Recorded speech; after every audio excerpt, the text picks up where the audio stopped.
L'intitulé de cette EC2 est le suivant. Après avoir présenté le document, vous comparez les taux d'échec dans l'enseignement supérieur. Il faut d'abord présenter le document. C'est un tableau produit par le ministère de l'Enseignement supérieur qui porte sur la probabilité d'échec dans l'enseignement supérieur selon la série du bac. Les variables sont le taux d'échec et la série de bac. Il a été publié en 2013.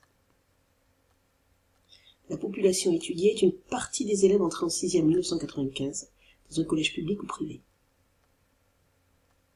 Les données sont en pourcentage.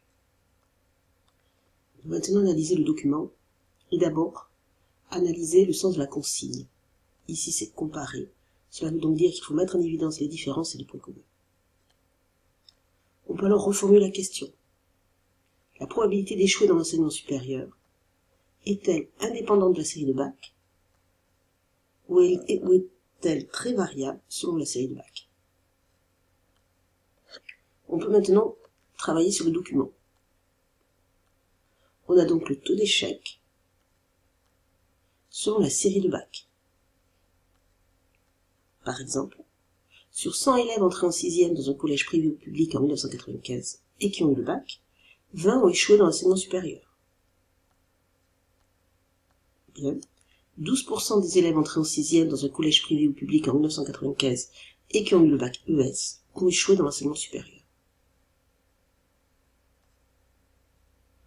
On remarque que le taux d'échec dans l'enseignement supérieur varie d'abord selon la filière.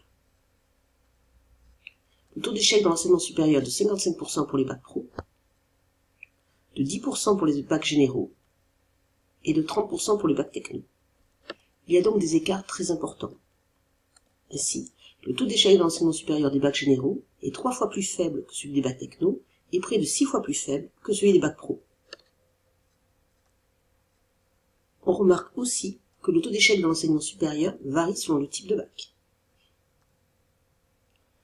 Il y a peu de différence pour les bacs pro. 58% d'échecs pour les séries tertiaires, 52% pour les séries industrielles, c'est-à-dire un écart de 6 points. Les écarts sont plus gros pour les séries techno. 15% d'échecs pour les STI, 30% pour les STG. Le taux d'échec est donc 2 fois plus grand pour les STG que pour les STI. Encore plus de différence pour les bacs généraux. 5% d'échecs pour les S, 10% pour les ES et 15% pour les L. La probabilité dans le supérieur est par rapport au S 3 fois plus élevée en L et 2 fois plus forte en ES.